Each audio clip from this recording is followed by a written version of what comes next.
नमस्कार, आप live cities देख रहे हैं। मैं हूं जय शुक्ला।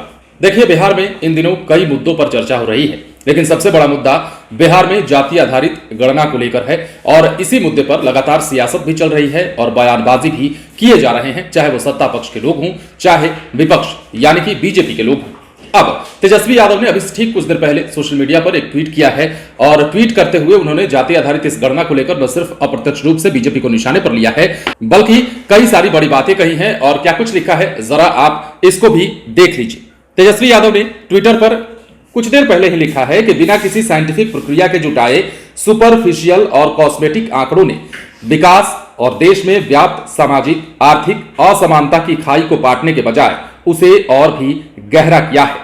अधूरे आंकड़ों ने ही गरीबों पर मुट्ठी भर लोगों के अन्यायपूर्वक प्रभुत्व को स्थापित किया है, इसलिए जातिगत गणना बेहद जरूरी है।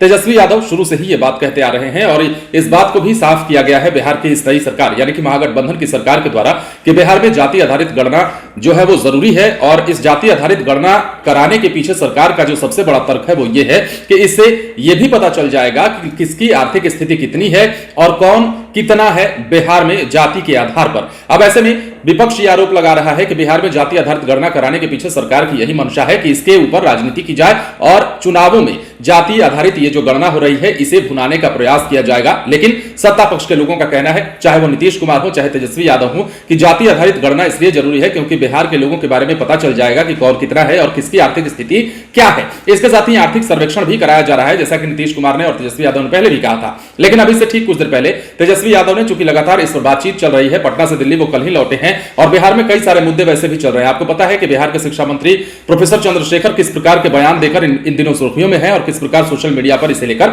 आग लगी हुई है। अब ऐसे में बिहार में जाति आधारित गणना को लेकर भी बीजेपी लगातार हमले बोल रही है। उधर सुशील मोदी ने मोर्चा संभाल रखा है तो इधर जेडीयू के राष्ट्रीय अध्यक्ष रमन सिंह भी उनको जवाब देते नजर आते हैं। तो वहीं बिहार के मुख्यमंत्री नीतीश कुमार हों या फिर डिप्टी सीएम तेजस्वी यादव हों, इन्होंने अपनी बात साफ कह दी है। और अभी से कुछ देर पहले जो तेजस्वी यादव का ट्वीट आया है उसमें उन्होंने काफी बड़ा कटाक्ष किया है, काफी बड़ा तंज किया है और कह दिया है कि गलत आंकड़े जो पेश किए गए सरकार की तरफ से, गलत आंकड़े जो पहले कॉस्मेटिक आंकड़े के रूप में इसे प्रस्तुत किया है तेजस्वी ने, और कहा है कि इन्हीं आंकड़ों ने विकास और देश में व्याप्त सामाजिक आर्थिक असमानता की खाई को पाटने के बजाय और गहरा कर दिया है। अधूरे आंकड़ों ने मुट्ठी भर लोगों को जो है गरीबों पर प्रभुत्व स्थापित करने के लिए जो है वो आगे बढ़ाया है और इसी कारण इन लोगों पर जो है मुट्ठी भर लोग राज करते हैं। तेजस्वी यादव का ये कहना है। तो सही आंकड़ा जब आपके सामने आ जाएगा तो अब पता नहीं बिहार में किस प्रकार की सियासत चलेगी। हालांकि विपक्ष का आरोप कुछ और है, लेकिन तेजस्वी यादव और नीतीश कुमार कुछ और कह रहे हैं। फिलहाल बिहार में जाति आधारित गणना जो है शुरू है, लेकिन इस पर कई प्रकार के बयान निकलकर सामने आ रहे हैं, कई सारी बातें निकलकर सामने आ रही हैं। लेकिन तेजस्वी यादव ने एक बार फिर से साफ कर दिया है और कहा है कि बिहार में जाति आधारित गणना क्यों जरूरी है ये आप जान लीजिए। और इसके पीछे उन्होंने जो तर्क लिखा है सोशल मीडिया पर वो आपने देखा है कि क्या तेजस्वी यादव ने लिखा है। बने रहे लाइव सिटीज के साथ। यदि अब तक आपने हमारे YouTube चैनल को सब्सक्राइब नहीं किया है तो सब्सक्राइब कर लीजिए ताकि हम आपको खबरों से अपडेट रख सकें। धन्यवाद।